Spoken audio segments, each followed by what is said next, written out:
Let me ask you a question. Yeah.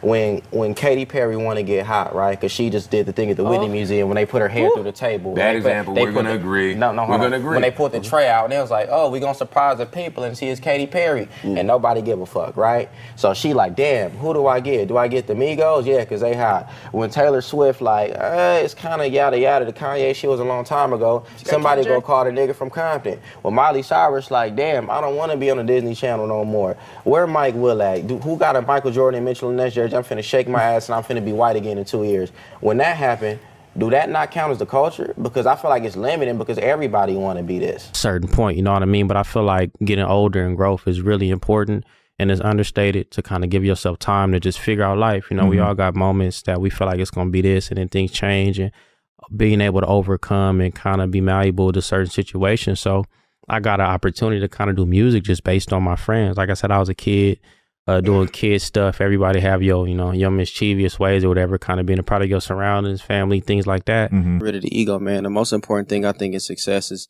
people deferring. Like we watch all these documentaries and hear all these stories about people and like the people that helped them. But then when it's our time, a lot of times we just naturally, because we want it so bad, we just try to do everything ourselves. But you got to let people do their job or else it's not going to work. Yeah. I went to Atlanta for a couple months. I got a little bit of trouble, and then I came back home.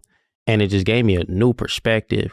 So I never been naive with who I am. I ain't never had no super big records. We just work hard. We got good friends that help us out. And I got home. I remember the first day I got home and we went to the Long Beach Town Center. At that point in time, we ain't got nothing to do. You hang out at the mall, you hang out on the block, or you go to the Long Beach Town Center, hang out in front of In-N-Out and just wait for something to happen. That was life. Yeah. So we at the Long Beach Town Center where I had spent almost probably every day for the past 2-3 years, like in one of those couple places.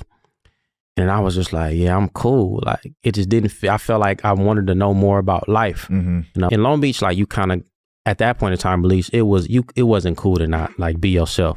So I'm like, all right, I didn't take it no kind of way. I was like, all right, I ain't ready. So what can I do? So we started doing a bunch of voiceover stuff, started doing a bunch of auditions. We auditioned probably every other week for probably 3-4 years. We didn't get one call back. So we all experienced different things and we all noticed different things. So saying, oh, I like this skate park that's attached to this song, that's attached to this location. Oh, that building look unique. This look this way, this look that way. And my whole viewpoint of life changed. But it's like just certain things are telling. Like we got certain notes about that being too much, but we never got any notes about anybody black getting hurt. That part. We got a whole episode of Vince getting shot at. We got no notes from that. We got a whole episode of Vince in jail. We got no notes from that, except for one note, and then it had nothing to do with none of the black people in the thing. So it's like, I think the perception that we all have, which is, I'm not saying it's right, I'm not saying it's wrong, I'm saying it's understandable. It's always been interesting to me to kind of try to have a take on this perception, because it's like this when within the show, the stuff that black people see and understand, they'll see as funny. Yeah. The stuff that white people see and understand as far as black people, they'll see as funny. But nobody in the show is telling a joke.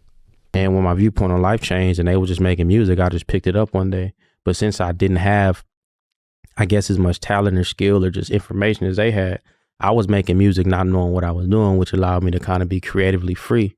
And I was one of them people, like, based on my background, like, I'm not going to get scared of nothing. Right. Like, I'm not going to get scared of somebody like, oh, you saying somebody going to say they don't like something? That's a walk in the park. Like, that's not scary to me. So just being able to continue to be creative and free. And because sometimes life has these moments where all you can do is laugh at them. Finding the information, and then just over time, it kind of picked up. And, that was like 2015, 16, almost 10 years later, got a show. To be honest, a big part of that is Corey. Like, when starting to try to get into music, the finances in music aren't necessarily what most people think they are, right? And we all know that. Yeah. So it's hard to kind of just be like, I'm a fly straight. I just feel like relationships are better that way, because I feel like everybody the same, but everybody on the equal playing field. And I always have affinity for music, and I think music is important. And I'm gonna be real, whether I want to make music or not, I'm gonna still make it. Because of what I learned from just my I guess path in life. And one thing that I feel like we kind of gotta realize more as entertainers is like, it's not about you. Like whatever you get, whatever you do, it's not about you. And the second you can realize that, like, you be a lot more content and happy. Like, it's about not even about the consumption, but just the fans and all that. It's the people who are like you, who come after you, that need information on the world they about to walk into, because nobody told us nothing. Nah. Word. And you know, if they did, it might have been a little bit different. So a lot of people do this, like we wear it because, you know, I feel like the world put a lot of value in that, but I didn't want to do something that was typical or traditional. It's extremely difficult, and I think that that's okay to say. You know what I mean? A lot of the time we go, oh, man, it was a layup. It was this. It was really hard, and it took a long time. It took like 8-9 years. Wow. But those things are crazy. But it was so much support and belief for the people around that it felt like it was a layup while we were creating it. But you have to know the weight of what you're doing and the weight of kind of your accomplishments, so you can know, you know, when to pat yourself on the back and when you need to push yourself further. Writing in general, like as I get older, I realize it's just like something that I'm able to do. I feel like expectation is important. Like with music, the music I grew up liking and the music I grew up, you know, being, I would say, affected by in both a negative and a positive light were extremely personal. So I never view music from its successful measures. Like I never wrote a song and was like, this is going to be a hit. This for this is, I write the songs I write are because I need to specifically write these songs for that moment.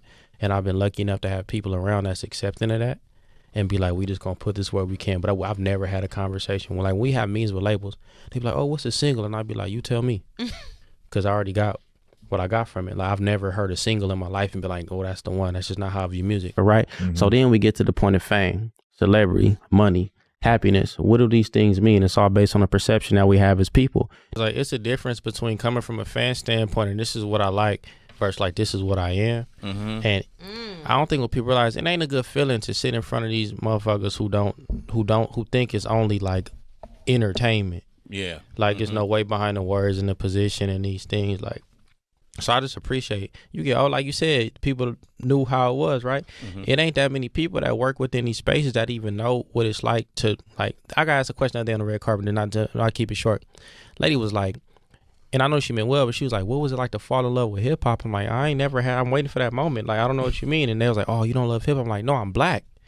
Yeah. So hip hop, when you black, I was born in 1993. It's not like it came out. Like, you know what I mean? I had to get introduced to other things, but I feel like, you know, it's just always grateful to have like people around who understand the elements of what's going on and what it takes to do this and craft it. Like, it just make it much more comfortable. People don't know the shit you got to do to get at least right here. With no backing, no support, no friends, no entourage, no name to put in front of you. You know, everybody got their little crew of niggas. I ain't never had none of those things. I had to be Earl Hype Man and fold his clothes for 2 years. Make sure you got in the Sprinter on time and not do no songs. But $500 a week per. You know how much a 1-bedroom is in Long Beach? $950 in the hood. You get what I'm saying? Couldn't even afford that. After that, we opened up for Mac Miller just to be there. Sharing a room with the security guard, performing when the doors open, 15 minutes.